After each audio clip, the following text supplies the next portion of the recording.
តើអ្នកកំពុងគិតចង់ទៅលេងទឹកធ្លាក់ចំបក់មែនទេតែមិនដឹងថាផ្លូវធ្វើដំណើរស្រួលឬអត់ចំណាយអស់ប៉ុន្មានហើយមានអ្វីប្លែកខ្លះក្នុងវីដេអូនេះខ្ញុំនឹងនាំអ្នកទាំងអស់គ្នាទៅមើលទស្សនវិជ្ជាជាក់ស្ដែងនាពេលបច្ចុប្បន្ននិងបង្ហាញពីបទពិសោធន៍នៃការធ្វើដំណើរទៅកាន់សហគមន៍ទេសចរទឹកធ្លាក់ចំបក់ដូច្នេះកុំភ្លេចទស្សនាវីដេអូនេះទាំងអស់គ្នាណាជម្រាបសួរបងប្អូនទាំងអស់គ្នាថ្ងៃនេះគឺខ្ញុំនាំបងប្អូនទាំងអស់គ្នាទៅដើរលេងរមណីយដ្ឋានធម្មជាតិមួយស្ថិតនៅក្នុងខេត្តកំពង់ស្ពឺយើងនេះឯងគឺនៅទឹកធ្លាក់ចំបក់ហើយចំពោះវីដេអូនេះដែរគឺដោយសារអត់ឮសលេងទៅខ្ញុំយកមក voice over ហ្មងទៅមិនដឹងថតមានបញ្ហាបច្ចេកទេសអីហើយបងប្អូនទាំងអស់គ្នាធ្លាប់មើលវីដេអូខ្ញុំរាល់ដងដោយសារខ្ញុំធ្វើដំណើរបែប solo travel តែឯងប៉ុន្តែថ្ងៃនេះគឺខ្ញុំមានគ្នា2នាក់មិត្តភ័ក្តិរបស់ខ្ញុំគឺគាត់នេះគឺមិត្តភ័ក្តិចាស់ទេគឺមិត្តភ័ក្តិរៀនវិទ្យាល័យមួយគ្នាប៉ុន្តែដោយសារគាត់ឃើញខ្ញុំថតវីដេអូដើរលេងអីចឹងទៅគាត់ចង់មកដែរក៏ឆាតតាក់ទងគ្នាណាត់គ្នាត្រូវថ្ងៃអញ្ចឹងក៏ចេញដំណើរតែម្ដងទៅហើយពេលនេះដែរគឺខ្ញុំមកដល់កន្លែងផ្លូវបំបែកថៃជាយើងហើយបងប្អូនប៉ុន្តែដោយសារយើងឈប់សម្រាកបន្តិចសិនដើម្បីទិញកាហ្វេហូបហើយរួចហើយបានយើងបន្តដំណើរទៅមុខទៀតហើយចំពោះយើងទៅលេងទឹកធ្លាក់ចំបក់នេះគឺមុនទៅគឺខ្ញុំចូលទិញម្ហូបអាហារសិនបងប្អូនគឺទិញនៅកន្លែងផ្លូវកាយនេះតែម្ដងបន្តិចទៀតនេះគឺខ្ញុំទៅថតទស្សនវិជ្ជាកន្លែងលក់ម្ហូបអាហារចែកជូនបងប្អូនទាំងអស់គ្នាទស្សនាសិនទើបយើងបន្តដំណើរទៅទៀតឥឡូវនេះបងប្អូនទាំងអស់គ្នាគឺខ្ញុំចូលទិញម្ហូបអាហារសិនដើម្បីយកទៅទុកញ៉ាំនៅខាងលើភ្នំនោះហើយនៅនេះដែរបងប្អូនមានលក់ច្រើនមុខមែនទែនដូចបងប្អូនទាំងអស់គ្នាឃើញនៅក្នុងវីដេអូនេះអញ្ចឹងគឺមានមាន់មានទាហើយមានត្រីមានអីផ្សេងទៀតជាច្រើនមុខហើយសាតូបលក់ហើយតំណងដែរតាហើយពេលខ្ញុំទិញទៅបងប្អូននៅនេះដែរគឺខ្ញុំបានទិញមាន់ហើយមាន់យកមាន់អាំងហើយទិញបាយទិញអីចឹងហើយនឹងទិញភេសជ្ជៈអីផ្សេងទៀតទៅដែរហើយចំពោះតម្លៃនេះដែរគឺខ្ញុំគិតថាសមរម្យដែរទេមាន់មួយដូចគេលក់ឲ្យខ្ញុំប្រហែល 12500 ហើយមាន់គេធំហើយមានអីឆ្ងាញ់របស់គេដែរតាហើយមូលហេតុដែលខ្ញុំទិញពីនេះទៅដោយសារខ្ញុំខ្លាចទៅខាងលើនោះអត់មានអីលក់អញ្ចឹងបងប្អូនទៅកន្លែងទឹកធ្លាក់ច្បក់នោះខ្លាចយើងពួកយើងទៅយ៉ាងរសៀលដែរហើយខ្លាចគេអស់អញ្ចឹងឬខ្លាចអត់មានអញ្ចឹងហើយយើងទិញនេះហើយទៅដោយសារយើងនៅមានជំរើសច្រើនដែរបងប្អូនឥឡូវនេះគឺខ្ញុំបានបន្តដំណើរមកមុខទៀតហើយនេះគឺជាទស្សនវិជ្ជាផ្លូវដែលយើងបំបែកចេញពីគិរីរម្យទៅកាន់ទឹកធ្លាក់ចំបក់ហើយចំពោះទេសភាពតាមផ្លូវវិញបងប្អូនឲ្យស្អាតខ្លាំងមែនទែនមើលបងប្អូនដូចបងប្អូនទាំងអស់គ្នាឃើញនៅក្នុងវីដេអូនេះអញ្ចឹងគឺព្រៃឈើខៀវស្រងាត់ហើយដូចបងប្អូនទាំងអស់គ្នាបានដឹងហើយរដូវនេះគឺជារដូវវស្សាផងទើបធ្វើឲ្យទស្សនវិជ្ជាតាមផ្លូវស្រស់ស្អាតបែបនេះហើយចំពោះផ្លូវនេះដែរគឺខ្ញុំធ្លាប់មកជាលើកទី2ទាំងលើកនេះហើយបងប្អូនពីមុនខ្ញុំបានមកមួយសាដែរប៉ុន្តែយូរហើយប្រហែលជាមួយឆ្នាំជាងហើយខ្ញុំមកនេះមកលើកទី2ហើយមានអារម្មណ៍រៀងប្លែកបងប្អូនមកលើកនេះគឺដោយសារយើងទី1យើងជិះមានគ្នាអញ្ចឹងរៀងសប្បាយជាងមុនហ្នឹង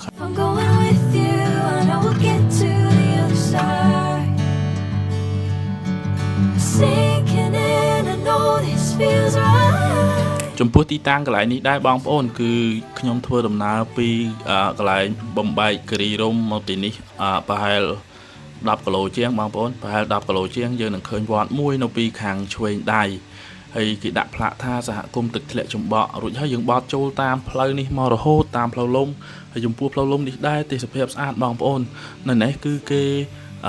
មានភ្នំផងមានវាលស្រែហងវាលស្រែជាប់ជើងភ្នំទេសភាពស្អាតមែនទែនហើយខ្ញុំជិះបន្តដំណើរមកមុខទៀតរហូតអស់ប្រហែល2គីឡូបងប្អូន2គីឡូហើយប៉ុន្តែខ្ញុំជិះអត់លឿនទេនៅផ្លូវនេះដោយសារខ្ញុំជិះបដើមើលទេសភាពតាមផ្លូវបដើអញ្ចឹងទៅបែបឈៀលយើងដើរលេងអញ្ចឹងបងប្អូនយើងមិនជិះលឿនអីណាស់ណាដោយសារយើងជិះមកល្មមអញ្ចឹងដើម្បីមើលទេសភាពមើលតំបន់ភូមិសាស្ត្រនៅកន្លែងដែលយើងដើរលេងនេះផងឥឡូវនេះគឺខ្ញុំបានមកដល់ហើយបងប្អូនកន្លែងនេះគឺកន្លែងគេលក់សបត់ប៉ុន្តែទឹកច្រើនទេក៏វាមិនច្រើនហ្មងដោយសារតែរយៈហ្នឹងយើងអត់សូវឃ្លានដែរអត់សូវឃ្លានអូយ៉ាងម៉ូតូយើងអាចទុកនៅខាងមុខនេះបានប៉ុន្តែយើងត្រូវបង់លុយចំណេះសិនពេលឲ្យបងប្អូនអ្នកនេះចូលlạiលក់របស់គាត់ហើយបងគេទៅបន្តដំណើរទៅមុខទៀត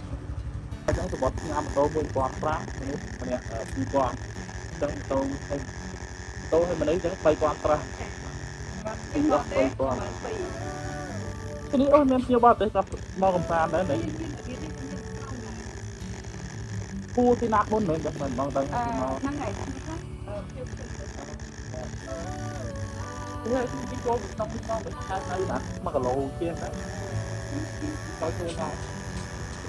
ឥឡូវនេះគឺខ្ញុំបានធ្វើដំណើរមកដល់ទីតាំងសហគមន៍ចំបក់ហើយប៉ុន្តែនៅទីនេះគឺយើងត្រូវទុកម៉ូតូនៅទីនេះហើយយើងអាចទិញរបស់ញ៉ាំអីផ្សេងៗបានប៉ុន្តែចំពោះទឹកធ្លាក់វិញគឺយើងត្រូវចំណាយពេលដើរឡើងទៅលើភ្នំប្រហែល1 គីឡូជាងទៀតបងប្អូនទៅយើងទៅដល់កន្លែងទឹកធ្លាក់ដែលយើងអាចលេងបានបន្ទាប់ពីខ្ញុំមកដល់ខាងក្នុងសហគមន៍នេះគឺខ្ញុំបានយកម៉ូតូទុកនៅក្នុងកន្លែងរោងរបស់អាជីវករដែលគាត់លក់នៅទីនេះរួចហើយគឺខ្ញុំបានយកអីវ៉ាន់ផ្សេងដែលយើងត្រូវយកឡើងទៅខាងលើហើយខ្ញុំបានដាក់តុដាក់អីមកបងប្អូនតុអង្គុយលេងអីហ្នឹងប៉ុន្តែដោយសារយើងត្រូវធ្វើដំណើរទៅឆ្ងាយហើយរបស់យ៉ាងច្រើនដែរអញ្ចឹងគឺយកតែរបស់មកល្មមទៅដោយសារយើងដើរឡើងលើភ្នំហត់បងប្អូនតម្រាំទៅដល់កន្លែងទឹកធ្លាក់ដោយខ្ញុំសួរគេទៅគឺដៃប្រហែល1000 ម៉ែត្រជាងបងប្អូនហើយមួយមិត្តភ័ក្តិខ្ញុំ2នាក់នេះគឺខ្ញុំចែកគ្នាកានបងប្អូនរបស់របរអីផ្សេងបោះហូបអីចែកគ្នាកាន2នាក់ដោយសារយើងត្រូវធ្វើដំណើរទៅមកទៅដល់ហត់ដែរនឹងបងប្អូនហើយផ្លូវឡើងលើភ្នំបងប្អូនណាធ្លាប់ឡើងលើភ្នំដឹងហើយថាពេលយើងដើរឡើងទៅវាលំបាកមិនប្រសិនបើយើងចុះវិញស្រួលទេហើយខ្ញុំដើរហត់ពេកក៏សម្រាកបន្តិចសិនទៅនៅដល់កន្លែងបន្ទប់ទឹកនេះហើយគេដាក់ហាកន្លែងនេះទឹកធ្លាក់ទី2ហើយចំពោះនេះដែរគឺមានអ្នកលក់នៅខាងលើនេះដែរបងប្អូនប្រសិនបើខ្ញុំដឹងថាមានអ្នកលក់នៅខាងលើនេះចឹងចំពោះភេសាច់អីផ្សេងខ្ញុំចាំទិញនៅលើនេះហើយទិញនៅក្រោមយើងយួរមករាំងឆ្ងាយដែរអូខេបងប្អូននេះគឺទឹកស្អាតគេមានតែគេបហូរពីទឹកជ្រោះនេះទៅពីលើទៅប្រើប្រាស់នៅក្រោមសម្រាប់ប្រើក្នុងភូមិខ្ញុំសួរអ្នកលក់នៅនេះអូខេអញ្ចឹងបងប្អូនខ្ញុំឡើងទៅលើទៀតហ្នឹងហត់ដែរចាំដល់លើខ្ញុំថតវីដេអូបង្ហាញបងប្អូនទាំងអស់គ្នាទៀតបងប្អូនមានឮសលេងទឹកហូរនៅខ្ញុំចិត្តមកដល់ហើយបងប្អូនអើយដើរមករៀងហត់ដែរតម្រាំដល់នេះប៉ុន្តែខ្ញុំជឿថានេះស្អាតបងប្អូនយើងមួយចំនួនគាត់ប្រកាសជាបានស្គាល់ហើយតាមរយៈគេបង្ហោះក្នុងបណ្ដាញសង្គមឬក៏បងប្អូនយើងមួយចំនួនទៀតគាត់បានមកលេងផ្ទាល់នៅទឹកធ្លាក់ច្បក់នេះគាត់តែបានធ្លាប់ឃើញដឹងហើយទឹកធ្លាក់ច្បក់នេះគឺមានទេសភាពស្អាតបងប្អូនណែបងប្អូនបានមកដល់ហើយទឹកធ្លាក់ច្បក់នៅខាងក្រោយខ្នងនេះខ្ញុំនេះគឺជាទស្សនវិជ្ជាទឹកធ្លាក់ទាំងមូលទេសភាពស្អាតបងប្អូននៅនេះដែរហើយនេះខ្ញុំមកលើកមុនអត់ទាន់មានអបកម្មដៃនេះទេអានេះគេទៅតែសាងសង់ទៅតែសាងសង់តែកាលខ្ញុំមកលើកមុនអត់ទាន់មានឥឡូវខ្ញុំដើរចុះទៅក្រោមបន្តទៀតកន្លែងអង្គុយសិនបងប្អូនហត់ដែរដើរមកយូរដែរបងប្អូនបន្ទាប់ពីខ្ញុំបានឡើងមកដល់កន្លែងទឹកធ្លាក់ខាងលើភ្នំហើយគឺខ្ញុំអត់ទាន់លេងទឹកភ្លាមទេពួកខ្ញុំគឺរកកន្លែងហូបអីសិនដោយសារម៉ោង2ជាងហើយម្នាក់សុទ្ធតែហូបតាំងពីព្រលឹមដល់ដងធ្លាប់ទៅបាយម៉ោង11អីម៉ោង12ថ្ងៃនេះដល់ម៉ោង2រៀងហេវដែរហើយយើងថាដំបូងថាអង្គុយហូបនៅកន្លែងមាត់ទឹកមកប៉ុន្តែដោយសាររៀងក្តៅពេកអញ្ចឹងក៏នាំគ្នាឡើងមកលើវិញចូលមកក្នុងព្រៃអាស័យវិញហើយក្នុងព្រៃអាស័យនេះរៀងត្រជាក់ល្អដែរបងប្អូនហើយយើងហូបហើយបានយើងចុះទៅលេងទឹកវិញម្ដងទៀតចំពោះវីដេអូកន្លែងនេះដែរបងប្អូនបន្ទាប់ពីពួកខ្ញុំបានហូបបាយរួចពួកខ្ញុំក៏នាំគ្នាចុះមកលេងទឹកហើយចំពោះវីដេអូនេះដែរគឺខ្ញុំ voice over រៀងច្រើនបន្តិចហើយបងប្អូនដោយសារថតទៅអត់ឮសលេងបងប្អូនដឹងហើយអ្នកថតវីដេអូគ្មានអីឈឺចាប់ជាងថតហើយយកទៅដល់ផ្ទះវិញស្រាប់ចាក់ទៅអត់ឮសលេងទេឈឺចាប់ជាងគេបោកទៀតហើយបន្ទាប់ហើយថ្ងៃដែលខ្ញុំមកនេះគឺត្រូវថ្ងៃសៅរ៍បងប្អូនហើយអត់សូវមានមនុស្សដែរមនុស្សនៅនេះរាំងស្ងាត់ដែរបងប្អូនមានន័យថាមានចេញចូលអញ្ចឹងបើតាមខ្ញុំគិតប្រហែលត្រូវថ្ងៃសៅរ៍គេជាប់ធ្វើការអញ្ចឹងអាចថ្ងៃអាទិត្យមនុស្សច្រើនជាងអញ្ចឹងបងប្អូននៅទីនេះហើយចំពោះអាកាសធាតុវិញអំណោយផលមែនទែនបងប្អូនមេឃរាងស្រឡះល្អពពកមួយអញ្ចឹងមើលទៅមេឃខៀវស្ងាត់ដូចបងប្អូនទាំងអស់គ្នាឃើញនៅក្នុងវីដេអូនេះអញ្ចឹងហើយបើនិយាយពីទឹកវិញមានន័យថាមកល្មមលេងមិនច្រើនពេកហើយក៏មិនតិចពេកហើយនៅខាងលើនោះបងប្អូនអើយស្អាតណាស់ទឹកធ្លាក់មកពីខាងលើថ្មកម្ពស់ប្រហែល10 ម៉ែត្របងប្អូននៅទីនោះហើយខ្ញុំបានដើរទៅដល់ខាងលើនោះដែរបងប្អូនប៉ុន្តែទៅលើកំពូលផុតកន្លែងទឹកធ្លាក់នោះហ្មងខ្ញុំចង់ទៅដែរប៉ុន្តែខាងសហគមន៍ថាទាល់តែមានអ្នកជូនទៅដោយសារផ្លូវទៅនោះយ៉ាងពិបាករកបន្តិចខ្លាច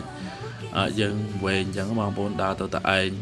ហើយចំពោះទឹកធ្លាក់ច្បក់នេះបងប្អូនប្រសិនណាយើងបានមកលេងហើយគឺធ្វើយើងមានអារម្មណ៍ស្រស់ស្រាយមែនទែនដោយសារនៅទីនេះមានទេសភាពស្អាតប្លែកភ្នែកសម្រស់ទឹកធ្លាក់នៅកណ្ដាលព្រៃនេះប៉ុន្តែគ្រាន់តែយើងដើរមករាំងហត់បន្តិចប៉ុន្តែបងប្អូនមិនថ្មីទេ យើងចំណាយកម្លាំងមកទីនេះគឺពិតជាមិនខកបំណងមែនបងប្អូនហើយណាមួយទៀតគឺយើងដើរឡើងភ្នំព្រៀបដូចជាការហាត់ប្រាណអញ្ចឹងបងប្អូនឡើយខ្ញុំជួបណាអូនពីរនាក់នេះបាត់ម្លេងដែរហើយតែពុកបូវីទៅស្ទាវចូលនៅណាមកពីណាវិញអូនម្លេងនេះខ្ញុំជួយដែរមែនត្រូវអត់ប៉ុន្តែមកតែពីរនាក់ហើយធ្លាប់ម្លេងនេះមកដល់ហើយលើកទី1មានអារម្មណ៍មិនដែរថានាំសក់វិញមកគេទេ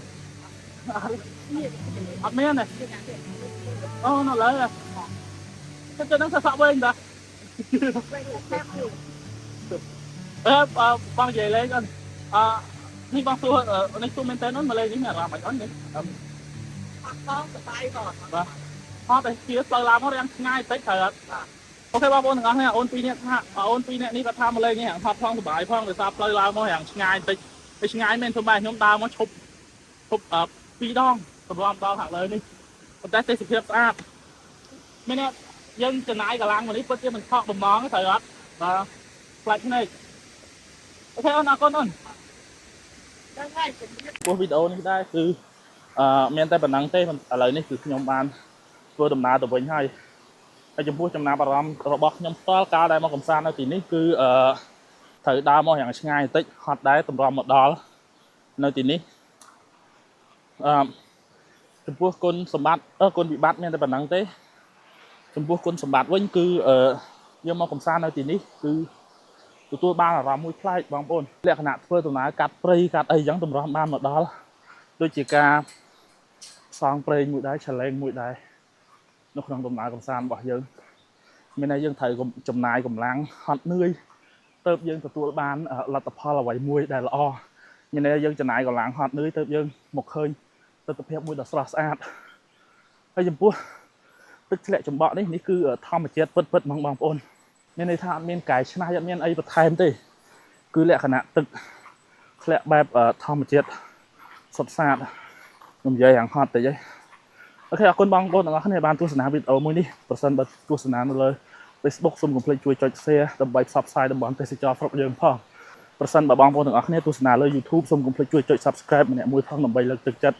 ក្នុងការខ្ញុំបាទផលិតវីដេអូផ្សេងៗចែកជូនបងប្អូនទាំងអស់គ្នាទស្សនាបន្ថែមទៀត